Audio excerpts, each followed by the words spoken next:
समूहात लिंक टाकून द्याल भैरवी. हो. अरे यार काय होऊन राहिलंय.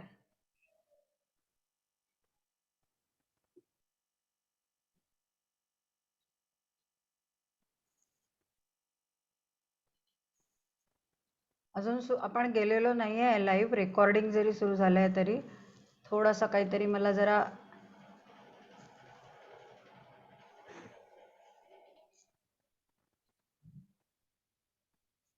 अर्चनाजी झालंय का तुमचं?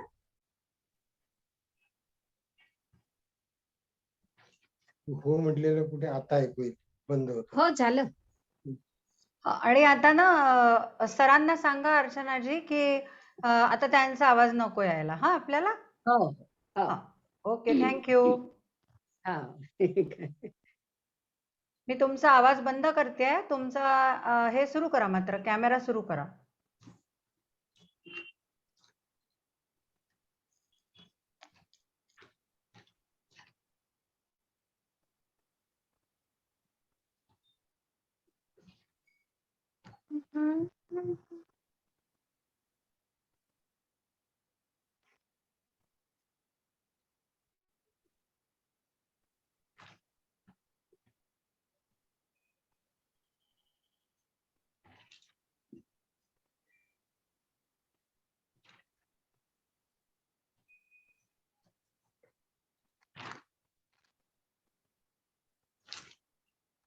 रसिक श्रोते हो, नमस्कार. या देवी सर्वभूतेषु शांतिरूपेण संस्थितां नमस्तस्यै नमस्तस्यै नमस्तस्यै नमो नमः. नवरात्राची आजची 6वी माळ. आम्ही सगळ्या श्वेतवसना नारी बघून तुमच्या लक्षात आलं असेलच की आजचा रंग शांतीचा पांढरा शुभ्र रंग आहे. पांढऱ्या रंगाशी आपलं असलेलं नातं हे जन्मापासून जे सुरू होतं ते अगदी मृत्यूपर्यंत ते कायम टिकलेलं असतं. पांढरा रंग हा अनेक रंगांना जन्म देणारा असा रंग आहे आपण म्हणतो. मग ते रंग कधी कवितांचे असतात, कधी शब्दांचे असतात, भावभावनांचे असतात. अशाच विविध भावभावनांनी नटलेल्या सुंदर कविता घेऊन आम्ही आपणा सर्वांसमोर प्रस्तुत आहोत. आजच्या कार्यक्रमाच्या सूत्रसंचालक माननीय श्रेयाजी सरनाईक यांना मी आता आमंत्रित करते की त्यांनी आजची कार्यक्रमाची सूत्र सांभाळावीत. श्रेयाजी. खूप खूप धन्यवाद भैरवीजी. पवित्रता सांगे रंग जांभळा, केशरी रंग धैर्याचा, हिरवा समृद्धीचा, पांढरा प्रतीक शांततेचा, पिवळा कष्टाचा, करडा रंग इच्छेचा, गुलाबी शुभारंभाचा, नवरंग हे सांगती अर्थ खरा स्त्रीत्वाचा, अर्थ खरा स्त्रीत्वाचा. चला तर नवरंगांचा, नवविचारांचा, नवदुर्गांचा, नवप्रगतीचा असा हा नवरात्रोत्सव आपण साजरा करूया. आज नवरात्रोत्सवामधला हा 6वा दिवस. गार्गी, मैत्रेयी, याज्ञवल्की नि अशा कितीतरी नावं ज्यांनी स्त्री शक्तीचा जागर पहिल्यांदा जगापर्यंत पोहोचवला. कारण व्यक्त होणं ही स्त्रीची खरी गरज आहे.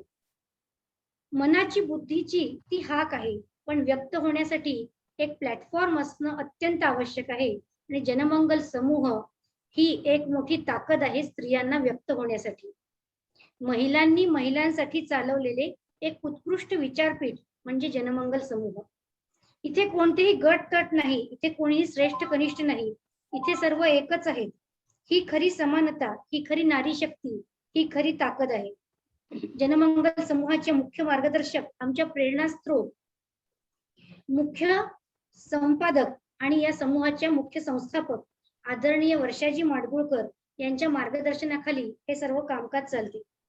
स्त्रियांना सन्मान प्राप्त करून देणे, व्यक्ततेची जागा मिळवून देणे यासाठी जनमंगल समूह गेल्या 20 वर्षापासून कटिबद्ध आहे.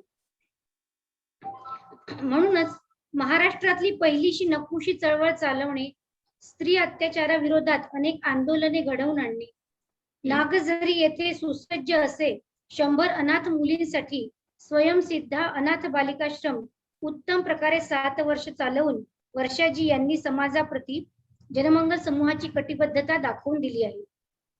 स्त्री लेखिकांना प्रशिक्षण देणे, व्यक्ततेची संधी देणे यातलाच एक भाग म्हणजे आजचा कार्यक्रम काव्य जागर, साहित्य जागर, स्त्रीवादी साहित्याचे वाचन. आज यासाठी माझ्यासोबत आहेत नवरात्र विशेष आणि जनमंगलच्या सर्वच कार्यक्रमांच्या प्रमुख. खरं तर इथे वैष्णवी जी असतात आणि त्यांच्याच मार्गदर्शनाखाली या कार्यक्रमाचे नियोजन झालेले आहे. त्याचबरोबर माझ्यासोबत आहेत भैरवीजी देशपांडे, मृणाली बोरगावकर, सुचित्रा बाकरे, नीलाजी बर्वे, डॉक्टर सुमेधा हर्षे, विशाखा राजे, अर्चना अलोनी, वर्षा देशपांडे, धनश्री धारकर. या साहित्य जागरण उत्सवाला सुरुवात करूया. त्यासाठी अनुराधा पाटील यांच्या एका कवितेमध्ये त्या म्हणतात, खूप दिवसांपासून येरझारा घालताहेत काही ओळी मनातल्या मनात. खूप दिवसांपासून येरझारा घालताहेत काही ओळी मनातल्या मनात. इकडून तिकडे ये जा करत राहतात.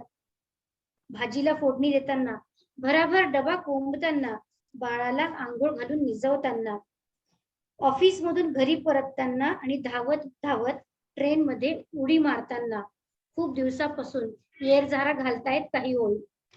चला तर अशाच स्त्री जाणीवांचा हुंकार व्यक्त करणाऱ्या काही कविता, काही लेख इथे वाचूया. सर्वात पहिल्यांदा मी या ठिकाणी आमंत्रित करते आदरणीय सुचित्राजी बाकरे यांना की त्यांनी आपल्या वाचनाला सुरुवात करावी. सुचित्राजी.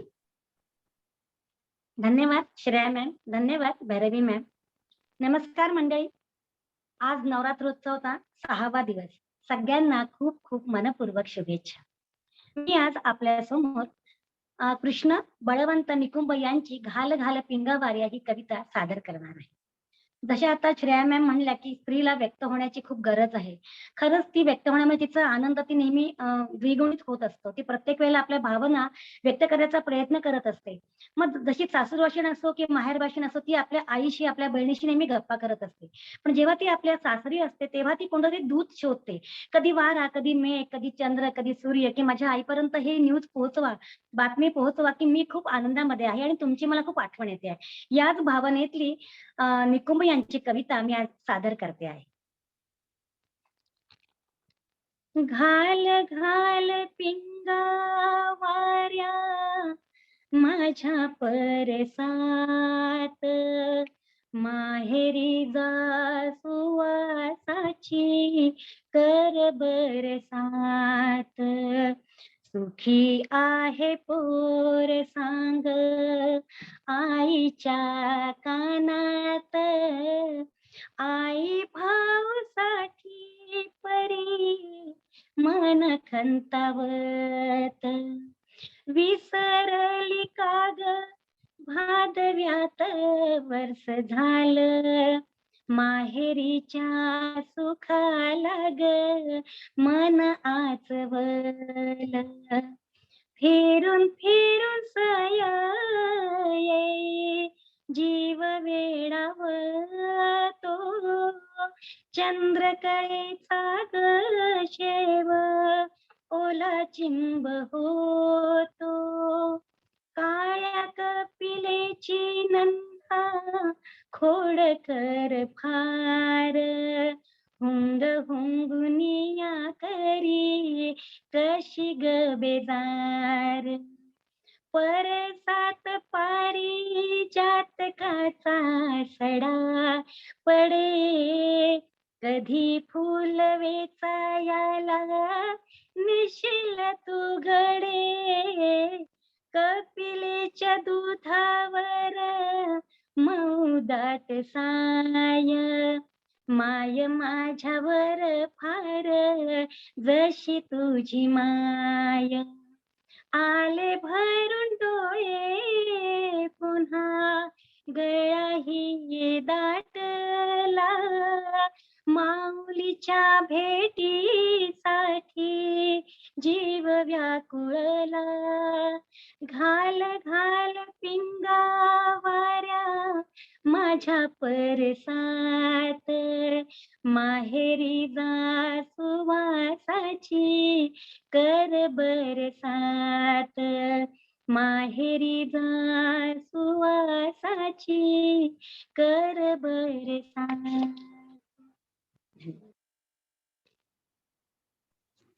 खूप सुंदर सुचित्राजी. आज शुभ्र रंगाची सगळीकडे आज उधळण आहे आणि त्याच्यामध्ये तुमचं हे प्रसन्न गीत खरोखरच सर्वांना आनंद देऊन गेलं. असं माहेर सुरेखबाई खेळायला सापडतं, असंच काहीसं या सगळ्या गाण्यामधून तुम्ही व्यक्त केलं, त्याबद्दल खूप सारे धन्यवाद. सासर आणि माहेर नदीचे दोन काठ असतात आणि सासरचे कर्तव्य पूर्ण करताना माहेराची ओढ मात्र स्वस्थ बसू देत नाही, हे सांगणारी ही सुंदर कविता. यानंतर मी या ठिकाणी आमंत्रित करत आहे धनश्रीजी धारकर यांना.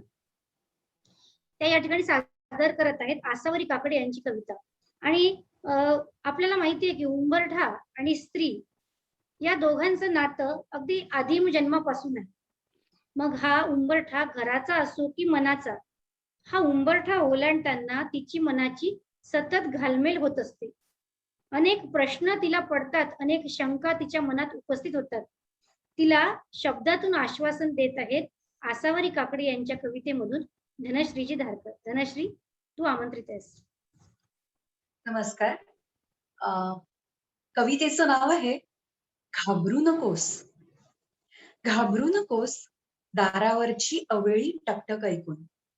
बघ दार उघडून अनाहूत अंगणात येऊन नाचणारा मोर असेल कदाचित, किंवा शेकडो वर्षांपूर्वी उगवता उगवता जमिनीत गाडल्या गेलेल्या इच्छांमधून उमललेल्या अनाम फुलांचा गंध असेल, किंवा असे थकून परतलेला पक्षी.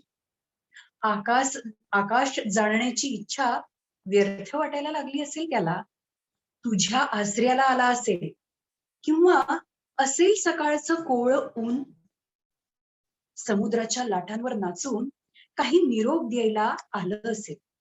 दुपारच्या उन्हाची दाहक नजर चुकवून रात्र व्हायच्या आत तुला भेटावं म्हणून आलं असेल. गोंधळू नकोस, परक कोणी नसेल तिथे. शाश्वत सुख मिळवण्याच्या भ्रमात लाख नाकारशील तू. अंतरंगी निनादणारी बासरीची धून प्रतिध्वनी होऊन परतत राहील ती पुन्हा पुन्हा. बंद दरवाजावर टकटक करत राहील तू दार उघडेपर्यंत. धन्यवाद. खूप छान धनश्रीजी. तिच्या मनाची घालमेल आणि तिला दिलेलं आश्वासन हे खूप सुंदर पद्धतीने या कवितेतून व्यक्त झालंय. असं नेहमीच असतं की स्त्री आणि संवेदना या दोन्ही सोबत सोबत सतत चालत राहतात. संवेदना बाजूला सारून ती जगू शकत नाही. आणि अनेक संवेदनशील कवयित्री यातून जन्माला आले आणि त्यांनी इतकं उत्कटतेने लिहिलं आहे की असं वाटतं की ते लाखदा वाचावं.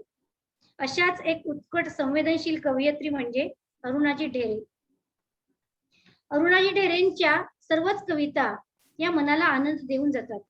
या ठिकाणी मृणालीजींना मी आमंत्रित करते की त्या अनय नावाची एक कविता या ठिकाणी सादर करणार आहे. तिची मोरपिशी झिळमिळ स्वप्नांची भाषा एखाद्यालाच कळते आणि ती ज्याला कळते तो काही साधा सुद्धा नसतो. तिच्या मनात अखंड नांदणारा तो कृष्ण समजण्याची ताकद अनयाला पण आहे. आणि हा अनय कोणी साधा सुद्धा नाही, कारण या कवितेची शेवटची ओळच अशी आहे, राधे पुरुष असाही असतो. चला तर जाणून घेऊया. या ठिकाणी मी आमंत्रित करते मृणालीजी यांना की त्यांनी अरुणाजी ढेरे यांची ही कविता सादर करा. मृणाली. धन्यवाद श्रेयाजी. इतक्या सुंदर एक्सप्लेनेशन दिल्यानंतर कविता सादर करायला हरकत नाही. पुरुषांचा एक अँगल, त्यांचा एक स्वभावाचा वेगळा पैलू या कवितेतून आपल्याला निश्चितच सापडेल. नक्षत्रांच्या गावातून उतरली होतीस तू त्याच्या घरात. मेघश्याम आभाळाची ओढ तुझ्या रक्तातच होती. हे समजलं होतं त्याला अगदी पहिल्यापासून. तुझ्या बाईपणाची जात विजेची, शेजेला घेता न येणारी ओळखून होता तो आतून आतून खोल मनातून. तुझ्या झिळमिळ स्वप्नांच्या मोरपिसांना त्याने कधी देऊ पाहिले नाहीत आपले डोळे, आणि नाही गढूळ केले तुझ्या देहात हिंदकळणारे धुंद मधीर निळे तळे. त्याच्या मृण्मय आयुष्यात उमटली होती अमराचा अळता लावलेली तुझी पावले. घरात तुझ्या हसण्याचा अविनाशी गंध होता. काठोकाठ भरून होता तो नुसत्या तुझ्या आसपास वावरण्याने. तुझ्याशी खोलवर कृतज्ञ होता. पाहिलं त्यानं तुला उंच बेभाळ उसळताना, रात्रीच्या रसज्ञ काळ्या अंधारात मिसळताना. मधुर विषाचे घोट खुळ्या ओठांनी आकंठ घेताना, पिसावताना रसावताना अस्तित्वाचा कणन कण प्रेमाच्या चेहऱ्यावर उत्कट उधळून देताना. कळली त्याला तहान तुझ्या तृप्तीला लागलेली अतृप्तीची. दुःखाचं नख लागलेल्या काळजाची तडफड कळली शर्थीची. कळली कशी असते प्रेमात स्त्री भरतीची आणि सरतीची. तू हरलीस हे त्याला कळलं, पण निरर्थाच्या वाटेवर हरवली नाहीस. सत्व सांभाळून उरलीस तशीच हेही कळलं. त्यानं पुढे होऊन तुझ्या पापणीवरचा शोक टिपला. त्या क्षणी राधे तुझा पुरुष भेटला. पुरुष जो क्षमा करून नाही रोणी करत, पाठ फिरवून नाही उणी करत, घेतो समजून सावरतो आवरतो उराशी धरतो. आपल्या नसलेल्या स्वप्नांसाठीही आपल्या काळजाचं घर करतो. आपल्या नसलेल्या स्वप्नांसाठीही आपल्या काळजाचं घर करतो. राधे पुरुष असाही असतो. धन्यवाद. खूप सुंदर मृणालीजी. आपल्या नसलेल्या स्वप्नांसाठी काळजाचं घर करतो. खूप सुंदर अशा प्रकारच्या ओळी या ठिकाणी आपण प्रस्तुत केल्या. यानंतर मी वर्षाजी देशपांडे यांना आमंत्रित करते. त्या या ठिकाणी सादर करत आहेत तुझी मावशी तुला न्यायला आली नावाची कविता. ही आहे रश्मीबाई टिळकांची. स्त्रीला विविध नाती निभावून न्यावी लागतात आणि ही नाती निभावून नेताना तिची अक्षरशः कसरत चालू असते. आणि या कवितेमधली जी काही मुलगी आहे ही लहान वयात लग्न झालेली आहे, तिला माहेराची ओढ आहे. अशा वेळेला कवयित्री काय सांगू इच्छितात, चला तर जाऊन घेऊया.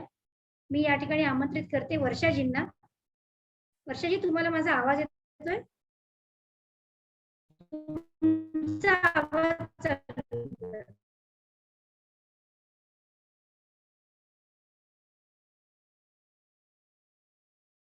हा, येतोय माझा? हो हो. मी जी कविता सादर करणार आहे ती आहे मी तुझी मावशी तुला न्यायला आले. आपल्या मराठीत एक म्हण आहे, माय मरो मावशी वाचो. ही जी म्हण आहे ती मावशी आणि भाची याच्यातले प्रेमच अधोरेखित करते. मुलगी आईजवळ जे सांगत नाही ते मावशीजवळ मोकळं बोलते आणि मावशी सुद्धा ते तिला बरोबर समजवते आणि भाची सुद्धा मावशीला सपोर्ट देते. इंग्लिश या सिनेमामध्ये मावशीला ती सपोर्ट देते आणि तिचं व्यक्तिमत्व घडवते. लक्ष्मीबाई टिळकांनी जी कविता लिहिली आहे मी तुझी मावशी तुला न्यायला आले, यामध्ये सुद्धा त्यांनी मावशी आणि भाचीचे त्यांच्या प्रेमाचे खूप सुंदर रंग भरलेले आहेत. लक्ष्मीबाई टिळकांची आपल्या मराठी साहित्यामध्ये एक वेगळी ओळख आहे. काबाड कष्ट जीवन जगून त्यांनी आपलं साहित्य जतन करून ठेवलं आणि आपल्याला सुंदर साहित्याचा एक आस्वाद घ्यायला दिला. या प्रस्तुत कवितेमध्ये मावशी आणि भाचीचे जे प्रेम आहे ते मधासारखे गोड आहे, फुलासारखे हळवे आहे, रेशमासारखे मुलायम आहे. लक्ष्मीबाई टिळकांची ही कविता वाचताना अक्षरशः गलबलून येतं आणि व्यक्तिरेखा त्यांनी दोन साकार केल्या आहेत. मावशीची जी व्यक्तिरेखा आहे ती बोलकी आहे, तर भाचीची जी व्यक्तिरेखा आहे ती मुग्ध आहे, अबोल आहे. आणि मावशी भाचीच्या मनात काय आहे हे बरोबर सांगते. आपल्याला या कवितेत तत्कालीन परिस्थितीचा प्रत्यय येतो. त्या काळी लहानपणी लग्न होत खेळण्याचं वागण्याचं वय असं आणि अशा वेळी तिला संसारात पडावं लागत असेल. त्याला लक्ष्मीबाई इतका सुंदर उपमा देतात. त्या म्हणतात ही भरली घागर तुझ्या शिरावर बाळे. एखाद्या छोट्याशा मुलीच्या डोक्यावर एक मोठी पाण्याची कळशी असावी भरलेली, तसंच अगदी बाळपणी ह्या संसाराची कळशी तुझ्या डोक्यावर भरली आहे आणि तुझं हे निरागस वाळपण कुठे गेलं असं त्या मावशीच्या तोंडून ते वाक्य म्हणतात. आणि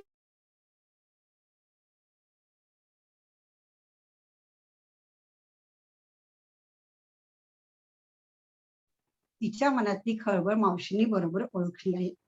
मावशी तिला म्हणतात, तुझ्या मनात काय चालू आहे हे मला माहिती आहे, समजतंय. गाडीचा खडखड आवाज ऐकू येतो आणि माहेराहून कोणी न्यायला आले का असे तुला वाटते. आणि या कल्पनेने तुझ्या उरात धडधड होते, तू आनंदी होते. मात्र क्षणातच तुझा चेहरा खिन्न होतो, कारण जर कोणी आलं नाही तर, आणि काय म्हणतो असे तुझे मुख क्षणात आनंद आणि क्षणात दुःख.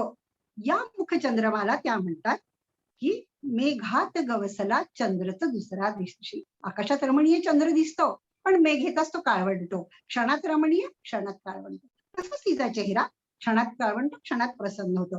किती रम्य कल्पना मांडून लक्ष्मीबाई टिळकांनी तिच्या मनस्थितीचे वर्णन केले आहे. निवळ एका ओळीतून.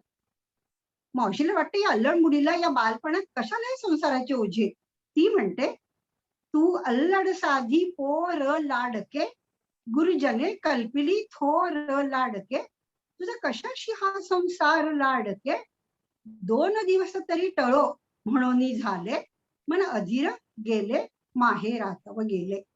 या अल्लडपोळीने कशाला हवा हे संसार, आणि हे 2 दिवस तरी टळू द्यायच्या संसारात करण्याचे असे. आणि तिचे मन मग माहेरी जाऊन असते. त्या म्हणतात, म्हणजे मावशी म्हणते त्या कवितेतली, तुझे मन अधीर झाले आहे माहेरी जायला. या कल्पनेने तू या कल्पनेमध्ये रमून गेली आहेस.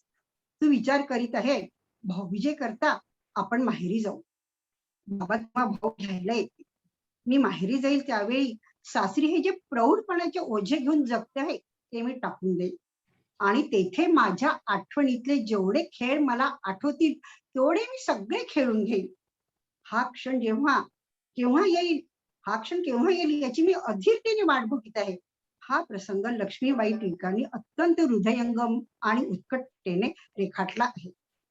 माहेरी आपण भाऊबीजेला जाऊ, येतील न्यावया बाबा अथवा भाऊ, हे प्रौढपणाचे ओझे फेकून देऊ, सुततील तेवढे खेळ खेळून घेऊ. हे सर्व जाणून मावशी तिला म्हणते, ही मनात तुझ्या बाई वासना, ही इच्छा तुझ्या मनात आहे ना, मी ओळखले की नाही सांगना. ही मनात तुझ्या बाई वासना, मी ओळखले का नाही सांगना. बरं बघू पुन्हा अश्रू ही लोचना, ये हासत आता आलिंगी मजबाळे, ये हासत आता आलिंगी मजबाळे, मी तुझी मावशी तुला न्यायला आले, मी तुझी मावशी तुला न्यायला आले. मावशी म्हणते भाजीला, तुझ्या मनातल्या सगळ्या भावना मी ओळखल्या आहे बरे, आणि मला आता तुझ्या डोळ्यामध्ये आनंदाश्रू हवे आहे. तू हस, माझ्या मिठीत ये, कारण की आता तुझी मावशी तुला न्यायला आली आहे, माहेरी न्यायला आली आहे. म्हणून कवितेचे पण नाव आहे मी तुझी मावशी तुला न्यायला आले. धन्यवाद, नमस्कार.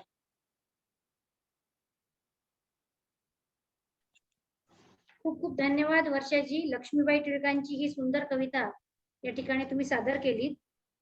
आजची स्त्री ही माहेराची ओढ घेणारी आहे आणि सासरची कर्तव्य पुन्हा सुद्धा पूर्ण करणारी आहे. ती कोणत्याही अष्टभुजा दुर्गेपेक्षा कमी नाही. तिच्यामध्ये सर्व प्रकारची रूपे सामावलेली आहेत, आणि म्हणूनच हा अखंड संघर्ष चालू असताना सुद्धा तिच्याकडे पाहून असं म्हणावंसं वाटतं, तुझमें हीरे की सिफत है तो अंधेरे में चमक, धूप में तो काच के टुकड़े भी चमका करते हैं. आणि ती नक्कीच स्वतःच ते आभाळ शोधेल, ती नक्कीच त्या ठिकाणी चमकत राहील हा विश्वास या ठिकाणी वाटतो. आणि तिला ते स्वतःचा आभाळ शोधताना काय वाटतं, ती सतत शोधत असते स्वतःच क्षितिज, स्वतःच चांदणं सुद्धा ती स्वतःच तयार करत जाते. कर्तव्याच्या वाळवंटातून वृक्ष वाटचाल करताना तिला आवडतं स्वतःच एक आभाळ शोधत जाणं. चला तर जाणून घेऊया नीलाजी यांच्याकडून तिचं आभाळ. नीलाजींची ही स्वरचित कविता आहे. नीलाजी, तुम्ही सुरू करू शकता.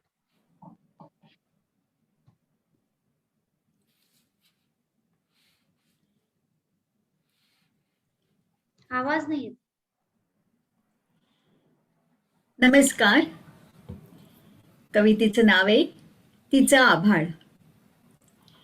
तिचं घर एकत्र कुटुंब, कार्यक्षेत्र चूल आणि मूल. तिचं घर, एकत्र कुटुंब, कार्यक्षेत्र, चूल आणि मूल. सण कीर्तने एवढं वर्षभर पुरेसं होतं. ओटीवर फक्त चहा देण्यापुरतं येणं होतं. वेशीवरील मंदिरापर्यंत तिचं जग स्थिमित होतं. आभाळ तिचं तेवढंच होतं. नोकरीनिमित्त कुटुंब विभागली. पतीसमवेत ती शहरात आली. नोकरीनिमित्त कुटुंब विभागली, पतीसमवेत ती शहरात आली. तरी कार्यक्षेत्र तेवढंच राहिलं. मंदिराबरोबर फक्त बाजारात जाणं वाढलं. अडचणीच्या वेळी मुलाचं शिक्षण अपरिहार्य ठरलं. घरकाम शिकवून मुलीला बोल्यावर उभं करणं हेच कर्तव्य ठरलं. महिन्याच्या पगारात घरखर्च बसवण्यात कौशल्य पणाला लागलं. वर्षाचं चक्र महिन्यावर आलं. पण तिचं आभाळ तेवढंच राहिलं. वाढला प्रपंच. शहाणी आई मुलीसही शिकवू लागली. त्यासाठी मिळकतीस हातभार छोटी मोठी कामं करू लागली. तिने घडवलेली ती खरंच शहाणी सुरती झाली. कास धरून शिक्षणाची नोकरी करू लागली. विस्तारले आभाळ वाटत असतानाच लग्नबंधन स्वीकारून चौकटीत अडकू लागली. घर आणि नोकरी दोन्ही सारखा न्याय देण्या आकांती जीवाच्या धावू लागली. नवराजदमे ऑफिसात ही 7 दिवसांची गुलाम ठरली. दमछाक झाली, पण जिद्दी ती हताश नाही झाली. आता मुलीला आकाश कवेत घेण्या लेकालाही सांगताना समानतेची जाणीव करून देऊ लागली. आता मात्र नव्या युगाची ती खऱ्या अर्थाने स्वयंपूर्ण झाली. आभाळात स्वैर विहरताना नवी नवी आव्हानं पेलताना ती खरेच मुक्त झाली. फुले कर्वे रानडे सारांचे स्वप्न खऱ्या अर्थाने साकार करणारी झाली. आता तिच्या आभाळाला सीमा नाही राहिली. धन्यवाद. खूप खूप धन्यवाद नीलाजी. तिच्या आभाळाला खरोखरच आता कोणतीच सीमा राहिलेली नाहीये. परंतु तरी सुद्धा बऱ्याच ठिकाणी अशा काही घटना घडतात की ज्या मनाला विषण्ण करून जातात. आणि या विषण्णतेतूनच एखादी वेगळी कविता जन्माला येते, अस्तित्व नावाची. आणि आपण बघतो की समाजामध्ये स्त्री पुरुष समानता याची कितीही गोडवे गायले गेले, ते बऱ्याच अंशी पालनही होते. परंतु घराघरामध्ये असलेला जो समाज आहे त्यामध्ये विधवा स्त्रीला मंगल कार्यात सहभागी होण्याचा अधिकार बऱ्याच ठिकाणी डावलला जातो. तिला सहभागी करून घेतले जात नाही. खरं तर विधुर माणूस सहभागी होऊ शकतो, परंतु अद्याप तरी बऱ्याच कुटुंबांमध्ये विधवा स्त्रीला हा अधिकार नाही. या प्रश्नावरती, या समस्येवरती प्रहार करणारी एक मुक्त छंदातली कविता आपल्या समोर या ठिकाणी सादर करतायत अर्चनाजी अलोनी. ही कविता सादर करण्यापूर्वी मला माझ्या कवितेतल्या 4 ओळी आठवतात. ती याला अगदी जुळणाऱ्या आहेत की कृष्ण सावली दैवाची पडता, कपाळीचा लाल रंग काय गेला, तिचे सर्व हिरवे ऋतू हिरमुसले. चला तर जाणून घेऊया अर्चनाजी अलोनी यांच्याकडून. अर्चनाजी, तुम्ही आमंत्रित आहात.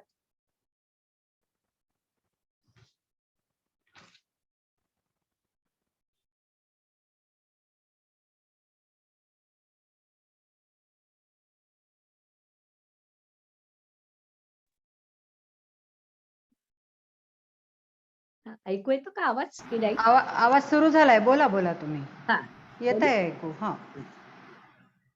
आताच श्रेयाजींनी सांगितलं की माझी ही जी अस्तित्व कविता आहे तर ते एका अभिनेत्रीचं मनोगत आहे की नवऱ्याच्या निधनानंतर जेव्हा स्टेजवर चढायची वेळ आली तेव्हा लोकांनी म्हटलं की नवऱ्याच्या माघारी अजून त्याला जास्ती दिवसही झाले नाही आणि तोंडाला रंग फासून तू काय स्टेजवर चढणार.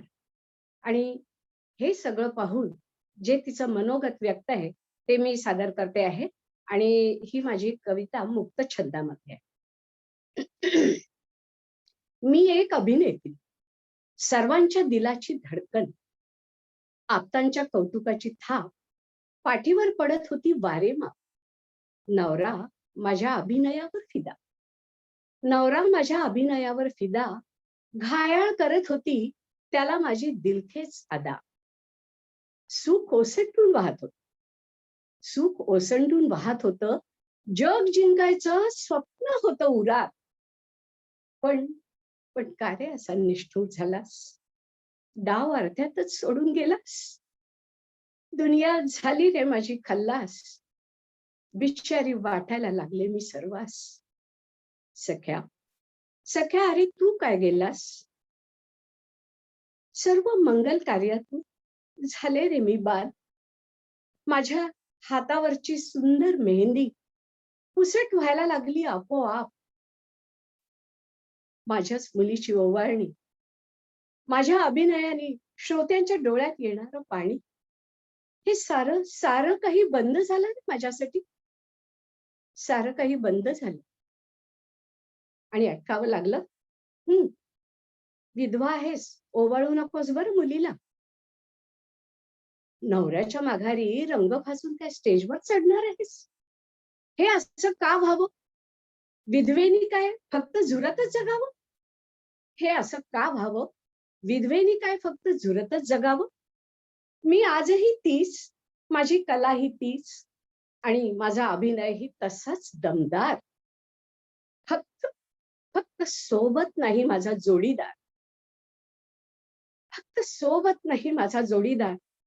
यात माझा काय गुन्हा, यात माझा काय गुन्हा जर जोडीदार गेला मला सोडून. आणि याच प्रश्नाचं उत्तर हवं आहे मला तुमच्याकडून. स्त्रीची किंमत काय फक्त शून्य इतकी, म्हणजे मागे आकडा असला तर किंमत वाढते, म्हणजे मागे पुरुष असला तरच किंमत वाढते आणि आकडा नसला तर शून्य एके शून्यच.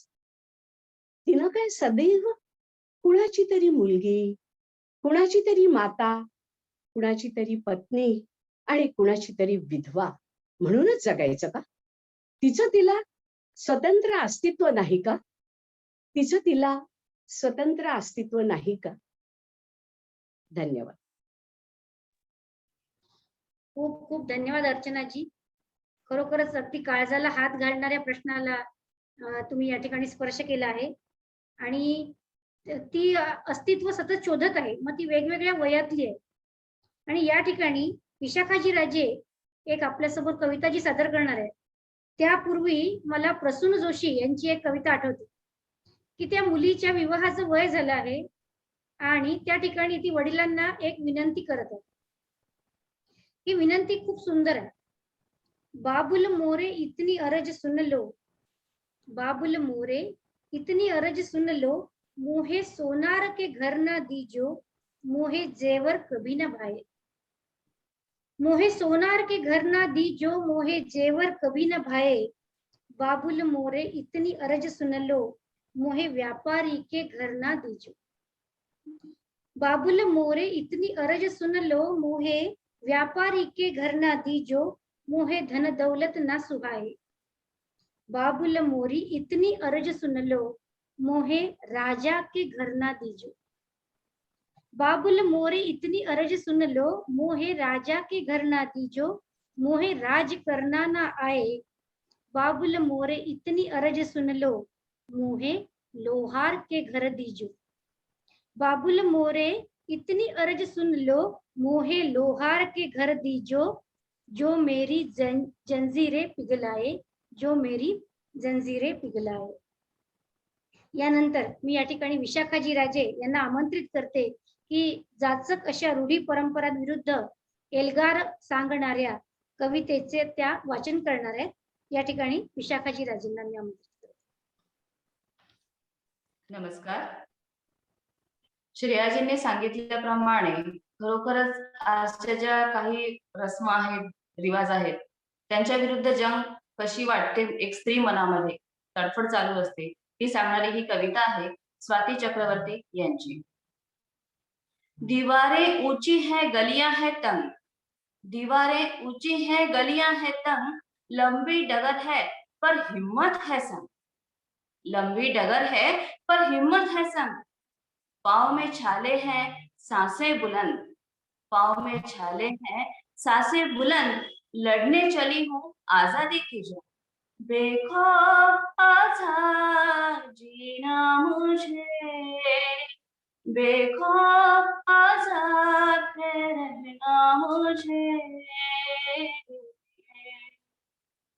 रीति की जंजीरें खा गई जंग, रीति की जंजीरें खा गई जंग, न्याय के मंदिर भी हो गए भंग, जमाना चले न चले मेरे संग, बोलूंगी हल्ला आवाज दबंग, बोलूंगी हल्ला आवाज दबंग, बेखौफ आजाद है जीना मुझे, बेखौफ आजाद है रहना मुझे,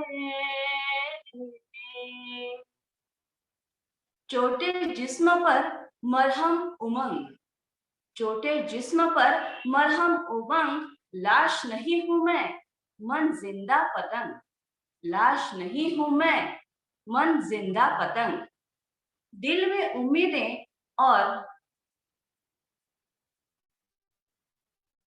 दिल में उम्मीदें और खुशियों के रंग, दिल में उम्मीदें और खुशियों के रंग, हर आंसू बनेगा एक नई तरंग, हर आंसू बनेगा एक नई तरंग, बेखौफ आजाद है जीना मुझे, बेखौफ आजाद है रहना मुझे. धन्यवाद. खूप खूप धन्यवाद विशाखाजी.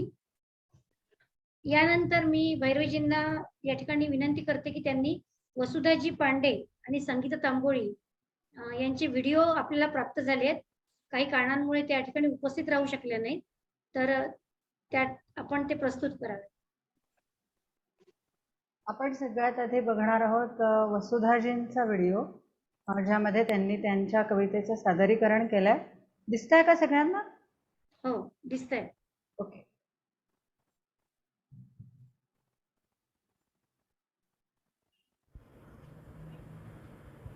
नमस्कार, मी डॉक्टर वसुधा पांडे. आज नवरात्रोत्सवानिमित्त टीम जनमंगल सादर करीत आहे स्त्रीवादी कवितांचा महोत्सव. नवरात्र म्हणजे आनंद पर्वणी. महाकाली, महालक्ष्मी, महासरस्वती तीन मातृदेवतांचा संगमच. हा काल म्हणजे स्त्री शक्तीचा जागर असतो. त्यात आज होते स्त्रीवादी कवितांची बरसात, म्हणजे आनंदी आनंदगडे. या कार्यक्रमात मी माझी स्त्रीवादी कविता सादर करते आहे. शीर्षक आहे महिमा स्त्री शक्तीचा. सादर करते आहे महिमा स्त्री शक्तीचा. जव गृहिणीची साथ मिळते, जव गृहिणीची साथ मिळते, तव घरोघरीच आनंदवन फुलते, तव घरोघरी आनंदवन फुलते. ती संसाराच्या सारीपटा जमवते, ती संसाराच्या सारीपटा जमवते. वंशवेल वाढवता मनी न कष्टी होते, मनी न कष्टी होते. कन्या भगिनी सखी सुगृहिणी, माया ममता मातृरूपिणी. स्नुषा होऊनी दुहिता येते, स्नुषा होऊनी दुहिता येते. प्रकाश देऊनी कुळा उद्धरते, प्रकाश देऊनी कुळा उद्धरते. मातृरूपिणी खल निर्दालिनी, मातृरूपिणी खलनिर्धारिणी वसुंधरा भूमी भूमाता धरणी. ती लक्ष्मी ती मेधा ती चतुर्थी. ती लक्ष्मी ती मेधा ती चतुर्थी. सप्तशक्तींची आराध्या ही तीच. ती अन्नपूर्णा धरतीचा बहुमान.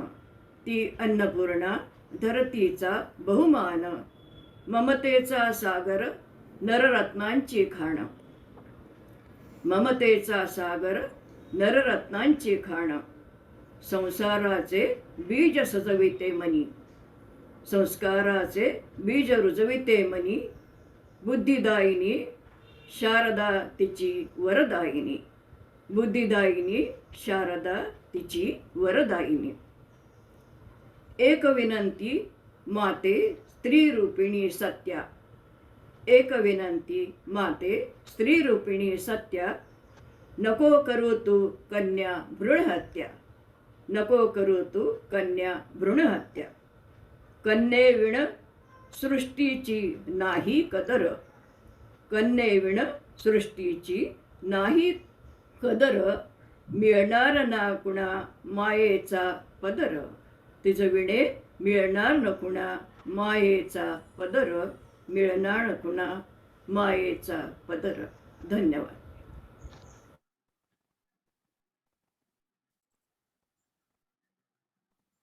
तर ही होती वसुधाजींची एक सुंदरशी कविता. यानंतर आपण पुढचा व्हिडिओ बघूया. संगीताजी तांबोळी यांचाही व्हिडिओ आपल्याकडे आलेला आहे. तो मी आता सगळ्यांसोबत शेअर करते.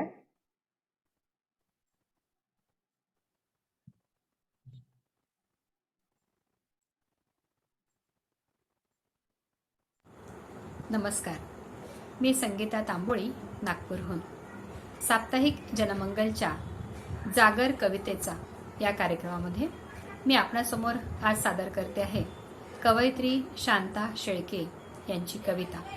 कवितेचं शीर्षक आहे खांब. बाईच्या ओठाड दडलेले असते रडणे. बाईच्या ओठाड दडलेले असते रडणे. वरवर हसणे आणि आतल्या आत कुडणे.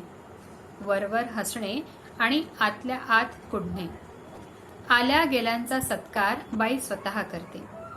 आल्या गेल्यांचा सत्कार बाई स्वतः करते. घरभर वारे होऊन ती सतत फिरते. नवरा मुले सासू सासरे तिलाच साथ देतात.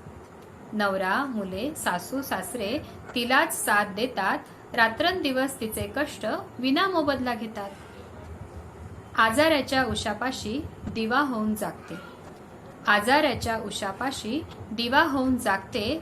भल्या पहाटे उठून पुन्हा बाई कामाला लागते. रांधा वाढा उष्टी काढाचे कपाळावर गोंधण. रांधा वाढा उष्टी काढाचे कपाळावर गोंधण. राबण्याचा गाव लग्नात मिळाला आंदण. गोंधणात खुलत असतो सूर्यगंध टिळा. गोंधणात खुलत असतो सूर्यगंध टिळा. 4 काळ्या मण्यांनीच साजरा दिसे गळा. तिच्या अहेव चुड्याआड मनगट असते घट्ट. तिच्या अहेव चुड्याआड मनगट असते घट्ट. सारे मीच करीन तिचा जन्मजात हट्ट. कुशीत भार वाहून देते वंशाचा दिवा. कुशीत भार वाहून देते वंशाचा दिवा. पुढच्या अनेक पिढ्यांसंगे तीच जुळविते दुवा. पुढच्या अनेक पिढ्यांसंगे तीच जुळवते दुवा. भुईत पाय सजवून ती आभाळात फुलते. भुईत पाय सजवून ती आभाळात फुलते. देहाचाच खांब करून अवघे घर तोलते. देहाचाच खांब करून अवघे घर तोलते. धन्यवाद. खूप खूप धन्यवाद वसुधाजी, संगीताजी. यानंतर मी आमंत्रित करीत आहे डॉक्टर सुमेधा हर्षे यांनी. स्त्री शहरी असो की ग्रामीण, दुःखाच्या संघर्षाच्या तऱ्हा वेगवेगळ्या असतात, पण लढाई मात्र अखंड चालू असते. स्त्री प्राचीन काळातली असो, मध्ययुगीन की आधुनिक, त्या ठिकाणी तिला सतत लढावेच लागते. तिच्या मनात विविध भावना या सगळ्या संघर्षामध्ये उमटत असतात. जनाबाईंच्या सुद्धा मनातल्या भावना या ठिकाणी आपल्याला सुमेधाजींना मी या ठिकाणी आमंत्रित करते आणि त्यानंतर त्या एक कविता सुद्धा वाचून दाखवणार. सुमेधाजी, तुम्ही सुरुवात करा. धन्यवाद श्रेयाजी. नमस्कार. डोईचा पदर आला खांद्यावरी, डोईचा पदर आला खांद्यावरी, त्या बाजारी जाईन मी. हाती घेईन टाळ खांद्यावरी वीणा, हाती घेईन टाळ खांद्यावरी वीणा, आता मज मना कोण करी. संत जनाबाई यांच्या अभंगातल्या या ओळी आहेत. मराठी संत साहित्यातल्या एक बंडखोर कवयित्री म्हणजे संत जनाबाई. संत नामदेवांच्या घरात अनाथ म्हणून वाढलेली, नामदेवांना अंगा खांद्यावर खेळवलेली जनाबाई ही त्या काळातील संतांकडूनही उपेक्षित राहिली. नामदेवांनी अनेक संतांची चरित्रे लिहिली, मात्र स्वतःच्या घरात असलेल्या जनाबाईंविषयी त्यांनी फारसे सांगितलेच नाही. पण जनाबाईंनी स्वतःला पूर्णपणे ओळखले होते. त्यामुळे परंपरेचे कोणतेही बंधन न पाळता ती व्यक्ती होती, त्या व्यक्ती म्हणून जगल्या. स्त्री जेव्हा डोक्यावर पदर घेते, तो पदर म्हणजे समाज व्यवस्थेने लादलेल्या रूढींचे, बंधनांचे आणि भासमय घरंदाजपणाचे प्रतीक आहे. तो पदर जनाबाई खांद्यावर घेऊन सामाजिक संकेतांना धक्का देतात. घरात न बसता ती भरल्या बाजारात जाते. हातात टाळ, खांद्यावर वीणा हे घेण्यासाठी मला कोणीही अडवू शकत नाही, असा तिचा निर्धार आहे. तो ती व्यक्त करते. हा निर्धार भक्तीसाठीच असला तरी पुरुष सत्ताक व्यवस्थेने लादलेल्या बंधनातून ती मुक्त होऊ पाहते. स्त्री जन्माविषयी दुःख व्यक्त करणाऱ्या भगिनींना जनाबाई म्हणते, स्त्री जन्म म्हणून न व्हावे उदास. संत जनाबाई यांनी व्यक्त केलेली ही स्त्रीवादी जाणीवच आहे. जाणीव म्हणजे काय? तर जाणीव म्हणजे जागृत अवस्था किंवा स्वतःसह सभोवताली समाजामध्ये जे काही बदल होतात आहेत ते जाणून घेण्याची क्षमता. स्त्री ही पुरुषाप्रमाणे माणूस असूनही तिचे नैसर्गिक अधिकार पुरुष सत्ताक व्यवस्था नेहमीच नाकारत आली आहे. हे समजून घेणे म्हणजे स्त्रीवादी जाणीव होणे. स्त्री पुरुष समता, स्त्रीचा माणूस म्हणून विचार, मानवी हक्काची प्राप्ती, पुरुष सत्ता कुटुंब व्यवस्थेला नकार आणि स्त्रीचा मानसिक विकास व स्वत्व संपादन या तत्वांच्या आधारे स्त्रीवादी जाणीवेचा विकास होऊ शकतो. स्त्रीला नेहमीच दुय्यम स्थान देणाऱ्या पुरुषांविषयी सावित्रीबाई फुले काय म्हणतात माहितीये? बाईल काम करीत राही, बाईल काम करीत राही, ऐतोबा हा खात राही. पशु पक्षात ऐसे नाही, तयास मानव म्हणावे का. इथल्या धर्मग्रंथांनीही म्हणजे आपल्या धर्मग्रंथांमध्ये ही स्त्रीला दुय्यमच लेखले आहे. 8 मार्च हा आपण आंतरराष्ट्रीय महिला दिवस म्हणून सर्वत्र साजरा करतो. स्त्री मुक्ती दिन म्हणून साजरा करतो. हा दिवस जितका महत्वाचा आहे तितकाच स्त्रीवादी जाणीवेचा प्रसार आणि विकासही महत्वाचा आहे. केवळ शिक्षित होऊन स्त्रीवादी जाणीवा विकसित करता येत नाही. त्यासाठी स्वतःसह व्यवस्थेची चिरफाड करावी लागते. स्त्रीला आपण एका चौकटीत बंदिस्त आहोत याची जाणीवच नसते. ती चौकट जी असते ती सजवलेली असते आणि ती त्या चौकटीत निमूटपणे जगत असते. पण जेव्हा तिला आपल्या स्वत्वाची जाणीव होते तेव्हा तिला ही चौकट बोचू लागते, टोचू लागते आणि मग ती हे बंधन झुगारून देते. तेव्हाच ती स्त्री खऱ्या अर्थाने मुक्त होऊ शकते आणि तिला स्वतःच्या अस्तित्वाची जाणीव होऊ शकते. हा नवरात्रीचा उत्सव चालू आहे आणि आपल्याला माहिती आहे की हा स्त्री शक्तीचा जागर आहे. तर स्त्रीचे या नवरात्रीविषयीच मी स्त्रीविषयी जी एक कविता लिहिलेली आहे ती तुमच्या समोर आता सादर करते आहे. त्या कवितेचं नाव आहे दुर्गा की गौरी. स्त्रीमध्ये सगळीच रूप सामावलेली आहेत. तो कोऱ्या कॅनव्हास समोर गोंधळलेला, तो कोऱ्या कॅनव्हास समोर गोंधळलेला, बोट उत्सुकलेली, ब्रश आतुरलेला. तिचे कोणते रूप श्रेष्ठ, दुर्गा की गौरी? तिचे कोणते रूप श्रेष्ठ, दुर्गा की गौरी? दुविधेत तो अडकलेला. अन दुसऱ्या क्षणी कॅनव्हासवर फक्त तिचे डोळे अर्धोन्मिलित उघडले तर जग जिंकणारे, नाहीतर युद्ध पेटवणारे, नाहीतर युद्ध पेटवणारे. माझ्या या लेखाचा आणि माझा जो हा सादरीकरण आहे याचा समारोप करताना मी आपल्या साप्ताहिक जनमंगलच्या कार्यकारी संपादक भैरवीजी देशपांडे यांची एक नितांत सुंदर कविता तुमच्या समोर सादर करते आहे. खरंच का स्त्री म्हणजे असते आदिशक्ती? खरंच का स्त्री म्हणजे असते आदिशक्ती? की स्त्री म्हणजे मीरेने कृष्णाची केलेली भक्ती? स्त्री म्हणजे बाई, स्त्री म्हणजे बाई का स्त्री म्हणजे आई? की इतिहास बदलून टाकणारी स्त्री असते शाई? स्त्री म्हणजे प्रीती का स्त्री म्हणजे नीती? की संसाराच्या लाजाहोमात स्त्री असते पूर्णाहुती? स्त्री म्हणजे शांती की मूर्तिमंत समाधान? स्त्री म्हणजे शांती की मूर्तिमंत समाधान? स्त्री म्हणजे तृष्णा की स्त्री आनंद निधान? प्रश्न जरी अनेक याचे एकच आहे उत्तर. प्रश्न जरी अनेक याचे एकच आहे उत्तर. स्त्री म्हणजे आहे बंद कुपीतले अत्तर. दरवळतोच हमकास ज्याचा मनभावन गंध. दरवळतोच हमकास ज्याचा मनभावन गंध. वाऱ्यावर अवचित स्वार झुगारून सारे बंध. झुगारून सारे बंध. धन्यवाद. खूप खूप धन्यवाद सुमेधाजी. जनाबाईंच्या त्या लेखामधून आणि या दोन्ही कवितांमधून तुम्ही खूप उत्कृष्ट प्रकारे या ठिकाणी स्त्रीवेदनांचा हुंकारच व्यक्त केला आहे. आणि या ठिकाणी मी आता आमंत्रित करते भैरवी देशपांडे यांना, की ज्या वेगवेगळ्या वैचारिक लेखातून सतत आपलं मत मांडत असतात. सौभाग्याची संकल्पना ही व्यापक आहे असा एक लेख त्यांचा आत्ताच वाचनात आला. तर या ठिकाणी मी त्यांना आमंत्रित करते की त्यांनी ती संकल्पना त्या अभिवाचनाच्या माध्यमातून समजावून सांगावी.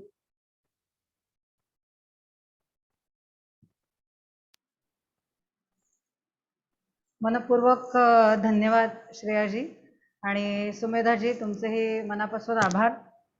या निमित्तानं माझी कविता तुम्ही लोकांसमोर आणली. खरं म्हणजे खूप जुनी कविता आहे, अगदी म्हणजे कॉलेज वगैरेच्या काळात लिहिलेली अशी ही कविता आहे. विचारांच्या आपल्या एकूणच सगळ्यांच्याच विचारांच्या दिशा काळानुसार बदलत असतात आणि आपण त्या बदलत्या विचारांसह नेहमीच व्यक्त होत असतो. व्यक्त होण्याच्या या प्रक्रियेत आपलं लिखाण सगळ्यात चांगलं आणि सुंदर असं माध्यम आहे. असे काही शब्द असतात जे आपण लहानपणापासून ऐकलेले असतात आणि त्या शब्दांचा आपल्या मनावर कुठेतरी खोलवर एक परिणाम झालेला असतो. त्याच्याच बद्दल थोडक्यात मी कालच्या अंकातच हा लेख माझा प्रकाशित झालेला आहे. सौभाग्य ते स्वभाग्य असं त्याचं शीर्षक आहे. त्याविषयी मी माझे विचार मांडते. समस्त प्रेक्षक वर्गाला आणि ज्या भगिनी ऐकत आहेत श्रोतू वर्गाला मला हे नम्रपणे इथे सांगायला आवडेल की हे माझे विचार आहेत, की मी कुणावरही लादलेली बंधनं नाहीत. तेव्हा सादर करते सौभाग्य ते स्वभाग्य. या सगळ्या विचार प्रक्रियेची सुरुवात नक्की कधी झाली ते आठवत नाही, पण बहुतेक कधीतरी माझ्या आजोबांनी कुणाला तरी दिलेला अखंड सौभाग्यवती भव असा आशीर्वाद न कळत्या वयात ऐकला आणि तो मनात कायमचा रुजला. पुढे वाचता येऊ लागल्यावर हाताला लागेल ते वाचत सुटायची सवय जडली. तेव्हा हा सौभाग्य शब्द पुन्हा एकदा भेटला तो घरी येणाऱ्या लग्नपत्रिकांमधून. वधूच्या नावासमोर ची सौका असा शब्दप्रयोग केलेला वाचला आणि मग पुढे त्याचा अर्थही लक्षात आला. चिरंजीव सौभाग्यकांक्षिणी म्हणजे ज्या मुलीला सौभाग्य मिळवण्याची आकांक्षा आहे अशी. मनानं मात्र लगेचच वराच्या नावासमोर असे विशेषण का नाही हा प्रश्न विचारला. काही प्रश्नांची उत्तरं इतर कुणालाही न विचारता आपली आपण शोधायची असतात हे तोवर बऱ्यापैकी लक्षात आलं होतं. नंतर हे सारे विचार मनाच्या तळाशी कुठेतरी दडलेले राहिले तरी अधूनमधून डोकंवर काढायची सवय त्यांना होतीच. सौभाग्य हा शब्द आवडला आणि लक्षातही राहिला होता. कालौघात पुढे हळूहळू कळत गेलं की या शब्दात खूप काही दडलंय. हेही लक्षात आलं की हा शब्द वापरण्याचा अधिकार समाजानं सगळ्या स्त्रियांना दिलेला नाही, तर केवळ ज्यांचा पती जीवित आहे अशा स्त्रियांनी हा शब्द वापरणे समाजाला मान्य आहे. मोठं होण्याच्या प्रक्रियेत आपण कितीतरी गोष्टी जाणता अजाणता टिपत असतो, चांगलंही आणि वाईटही. हळूहळू हे लक्षात आलं की हे विशेषण त्या स्त्रियांच्या कर्तृत्वाशी, आचार विचारांशी जोडल्या जाणं समाजाला अभिप्रेत नाहीच, तर केवळ त्या विशिष्ट स्त्रीचा पती जिवंत आहे की नाही यावर तिचं सौभाग्य समाजानं केंद्रित केलेलं आहे. परंतु भाषा मात्र सौभाग्य या शब्दाचा अर्थ केवळ एका पुरुषाशी जोडून ठेवत नव्हती, तर भाषेतील संदर्भ वारंवार हे सांगत होते की सौभाग्य म्हणजे चांगलं भाग्य असणारी व्यक्ती. मनात वारंवार हा प्रश्न निर्माण होत होता, मग सौभाग्यवती किंवा सौभाग्य हा शब्द वापरण्याचा अधिकार एका विशिष्ट स्त्री वर्गालाच का? माझ्या लग्नानंतर जेव्हा पहिल्यांदा माझ्या नावासमोरही सौ हे विशेषण लागलं तेव्हा खूप खास वेगळं असं काहीतरी वाटलं. परंतु पुढे आयुष्याने अशा कितीतरी सौभाग्यवतींची भेट घडवून दिली ज्यांना स्वतःला सौभाग्यवती म्हणवणं सुद्धा क्लेशदायक होतं. जीवनानुभव शिकवत होते आणि मी शिकत होते. हळूहळू या शब्दांचा फोलपणा लक्षात येत होता. दरम्यान अशा काही व्यक्ती भेटल्या ज्यांनी अशा कुठल्याही विशेषणांचा पसारा नावासमोर मांडलेला नव्हता. कळलं नाही, पण कधीतरी सहजपणे या विशेषणांचा मी धरलेला हातही सहज सुटला आणि लक्षात आला तो सौभाग्य या शब्दाचा खरा अर्थ.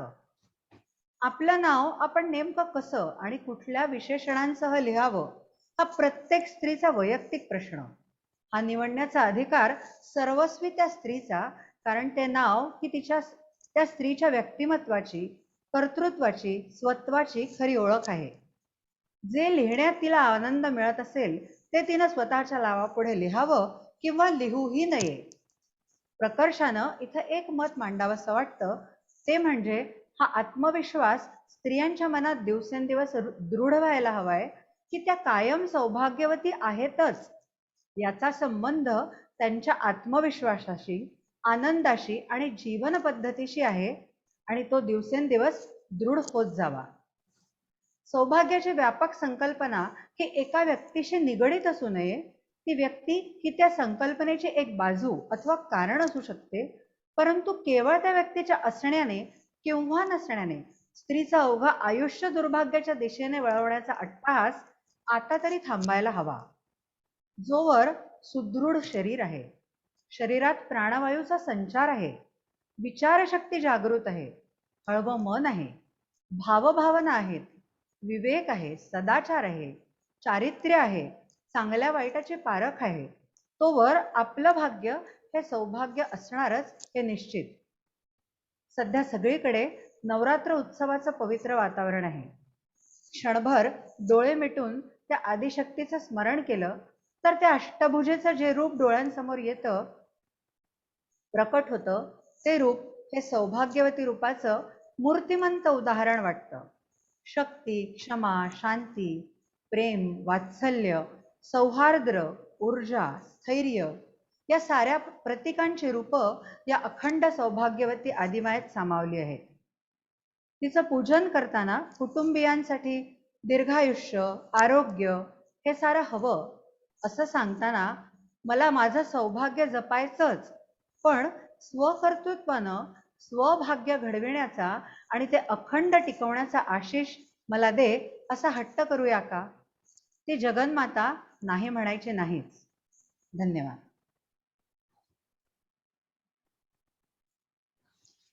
खूप सुंदर भैरवीजी. मला वाटते हा लेख वाचल्यानंतर सुद्धा अनेकांच्या मनामध्ये एक परिवर्तन झालं तर याच्यामधून खूप काही साध्य होईल. यानंतर आता आपण शेवटाकडे वळूया. एक शेवटची कविता या ठिकाणी मी घेत आहे.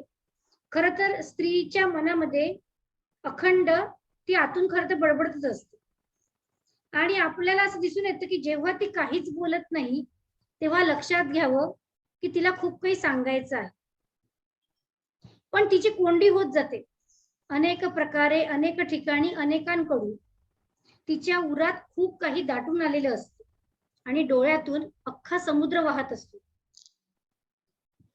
अशाच भावनांना व्यक्त करणारी एक कविता मी सादर करत आहे. कवितेचे शीर्षक आहे नदीमाय आणि ती. माझ्या आगामी ब्रह्मांडाच्या नाक्यावरून लोकप्रत प्रकाशनतर्फे प्रकाशित होणाऱ्या या पुस्तकामधली ही कविता मला आज या ठिकाणी आपल्या समोर शेअर करावीशी वाटत आहे. कवितेचे शीर्षक आहे नदीमाय आणि ती. सर्वच येते जेव्हा गहीवरून उराशी, सर्वच येते जेव्हा गहीवरून उराशी, धाय मोकलून रडते बाई नदीच्या काठाशी. सर्वच येते जेव्हा गहीवरून उराशी, धाय मोकलून रडते बाई नदीच्या काठाशी. दोघीही स्वमूळ जातात विसरत, अहो जुनी खोडच त्यांची. दोघीही स्वमूळ जातात विसरत, जुनी खोडच त्यांची. उतराकडे धावत स्वप्न उंच पाहण्याची. आदिम किनारे रोखू पाहती त्यांच्या नागमोडी वाटा. हे किनारे आदिम आहेत, अगदी फार प्राचीन काळापासून आहेत. आदिम किनारे रोखू पाहती त्यांच्या नागमोडी वाटा. एक छाटते पंख नभीचे, दुसरी आवरते मग लाटा. खोल खोल अथांग गहिरे, सल दोघी लपवत जाती. खोल खोल अथांग गहिरे, सल दोघी लपवत जाती. दुःख घेती वळसणीशी आणि सुखक्षण उधळत जाती. कितीही शिणला जीव तरीही फुटतो आर्त उमाळा. कितीही शिणला जीव तरीही फुटतो आर्त उमाळा. याला त्याला वाटत बसते काळजाचा जिव्हाळा. कधी कधी असोशीने डोळ्यांनी घागर भरते बाई. कधी कधी असोशीने डोळ्यांनी घागर भरते बाई. फुंकर घालून इच्छांना स्वतःच रोज टाळत जाई. दोघींचेही गोत्र कुळ प्रवर जात एकच असते. नदी आणि तिच्यामध्ये काहीच फरक नाही. दोघींचेही गोत्र कुळ प्रवर जात एकच असते. कधी नदी तिच्या डोळ्यात तर कधीही काठाशी जाऊन बसते. नदी माय एवढीच विनवणी तुझ्या ऐक सांगते कानात. नदी माय एवढीच विनवणी तुझ्या ऐक सांगते कानात. कितीही पसरला पदर सईने, घेऊ नको गे बाई तिला पदरात. कितीही पसरला पदर सईने, घेऊ नको गे बाई पदरात. खूप खूप धन्यवाद. मला असं वाटतं की आता आपण इथे थांबूया. हा कार्यक्रम आपल्या प्रेक्षकांना नक्कीच आवडेल आणि यानंतर वारंवार इथे आपण भेटत राहू. या ठिकाणी मला विशेष आभार मानावेसे वाटतात या सर्व नवरात्र उत्सवाच्या प्रमुख ज्या आहेत वैष्णवीजी बोरगावकर यांना, की त्यांनी सर्वांना संधी दिली, आमंत्रित केलं, विश्वासाने जबाबदारी सोपवली आणि आपल्या मुख्य संपादक आदरणीय वर्षाजी माडगुळकर यांना आणि त्याचप्रमाणे आपले सर्व प्रेक्षक वाचक वर्ग सर्वांचे आभार मानते. आपण सर्वांनी खूप छान प्रकारे सहभाग दिला, आपलं योगदान दिलं, त्याबद्दल आपलेही आभार मानते आणि आपण आता इथेच थांबूया. जनमंगल समूहातर्फे खूप साऱ्या शुभेच्छा आणि धन्यवाद. नमस्कार.